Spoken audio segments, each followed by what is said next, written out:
One of the headlines today is your Tampa Bay Buccaneers back at mandatory minicamp. And the question for you, and by the way, a lot of times these questions, I'll hear them, I'll see them somewhere, and it'll be like, what do you hope to see out of the Buccaneers at mandatory minicamp? I always find those conversations, to be honest with you, a little silly. Because, like, what do you think you're going to see out of minicamp? Like, you really don't even learn much about guys until training camp. And then even that, like, you're not really going to know. You'll learn a little bit during the preseason, right? And that's why the preseason to me is very intriguing.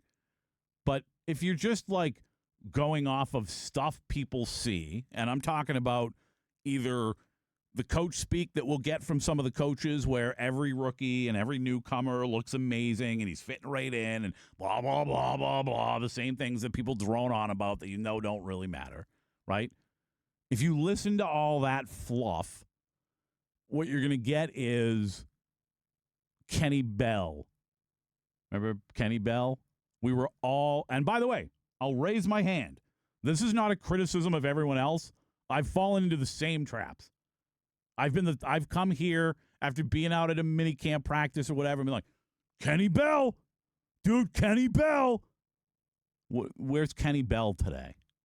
He certainly wasn't a Tampa Bay Buccaneer for very long, right? So I try not to get wrapped up in the early stuff, and I certainly don't want to know what you want to see at Buccaneers mandatory minicamp, because the truth is, while it's important, and I think the film work and the stuff they do inside the building is a lot more important than what you see out on the football field this time of year.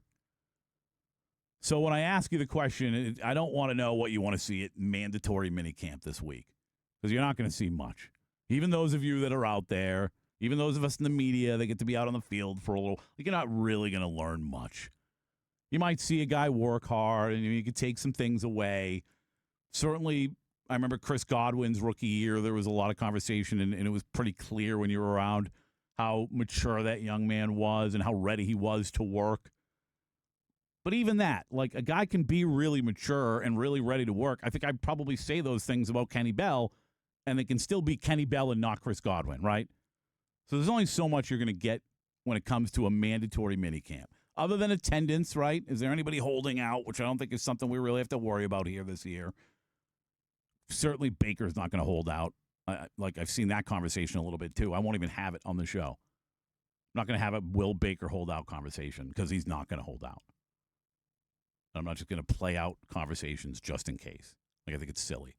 You're not going to see a lot at mandatory minicamp. But when it comes to this offseason, the minicamp, into training camp, and especially in the preseason, which newcomers are you excited to see on the football field for the Tampa Bay Buccaneers? 82945. Message and data rates may apply. Make sure you start your text with DAE. Which Bucs newcomers are you excited to see how they work into this team when we get to training camp and especially into the preseason? You can also call me at 888-388-0957, 888-388-0957. Like, I'll tell you, a lot of people, I'm sure, can't wait to see Ruben Bain Jr. And I can't wait to see Ruben Bain Jr. in a Buccaneer uniform and get some snaps in the preseason and all that kind of stuff. I also have pretty fair expectations of who I think Ruben Bain Jr. is going to be and how, like, the biggest question, and it's nothing we're going to learn during training camp or even the preseason, is how is the snap count going to work between Ruben Bain Jr. and Al-Qadim Muhammad, right? Who's going to play more of those snaps? Who's going to start the game? Like, those are, like, the biggest, and it's not something we're going to learn right away. So as much as I'm excited to see Ruben Bain Jr. in a Buccaneer uniform come training camp, I'm a little more intrigued to see Keontae Scott in a Buccaneer uniform during training camp and in the preseason. Because I know Ruben Bain Jr., whether he's 1A or 1B, wherever he is taking snaps at outside linebacker, and how often he's doing it with, you know, the rotation with Al-Qadim Muhammad, which is what I expect it to be over there. I kind of have an expectation of what that's going to look like. Obviously, watching him play against NFL talent, once we get to that point, once bullets are flying even semi for real in the preseason, is interesting. But I know he's playing at outside linebacker in a good amount. Keontae Scott is a very different kind of player. He's a guy that they can move around. He's a guy we know can play nickel, can play a little safety.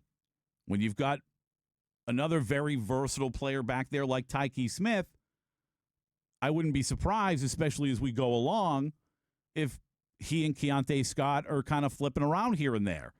And Todd Bowles is using the versatility of both those young men to confuse offenses, like who's playing where and who's coming after the football, who might be blitzing. That's what I love about that draft pick is I think he's so versatile. I don't want to put him in Tyke Smith's like realm or whatever you want to call it, like category, because I think Tyke Smith right now is the best player on this defense. He certainly was the best player on defense last year. But the reality is, I think what is going to happen with Keontae Scott more intriguing than what's going to happen with Ruben Bain Jr., even though I'm excited to see Ruben Bain Jr. Good text, couple of them on the DAE text line. Somebody said, I'm looking forward to seeing Ted Hurst and how much he gets involved in the offense.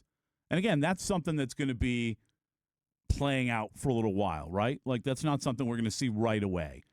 But I'm with you when it comes to Ted Hurst and just seeing a guy that unbelievably athletic and really seemed to fit the mold of what we need here when it comes to Mike Evans leaving. And I don't want to pretend, and I don't think anybody's going to, that Ted Hurst is going to replace Mike Evans. He's not going to do that. But just when it comes to how does he fit that role, how much pressure can he take off other guys when he is in the game because of his size, that's something. And again, that's going to evolve over the season. But I agree with you. Ted Hurst is another guy I'm very interested in seeing when we get into training camp and when we get into the preseason. 888-388-0957 if you want to jump aboard. Gabe is in St. Pete. Gabe's always here for the football, man. Gabe, good morning. Morning, Pat. Good to hear from you. Thank you. Good to hear from you. I'm really interested in seeing this difference in speed on defense, and that probably will show itself in the middle of the season.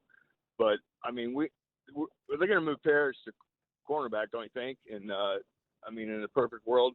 Kind of sounds like it. He said he's focused on playing on the outside, so it sounds like that might be the case. I mean, the difference, nothing against Levante, but, it was the writing was on the wall. And, it was. We got one of the best cover linebackers as a free agent, the blonde-haired Anzalone guy, and I'm just real excited about the difference in speed. And Ruben Bain can play multiple positions, right? Yeah, they're going to move him around the defensive line. And Gabe, thank you for the phone call. We're kind of up against it. Anzalone has been a very good cover guy. He's getting a little bit longer in the tooth. Maybe struggled a little bit there last year. Certainly not compared to Levante. But Alex Anzalone is another guy I'm very excited to see work with this. I don't think we're going to see him a ton, though. We'll see him in training camp. I think in the preseason, probably not a ton because most of the starters don't play a ton.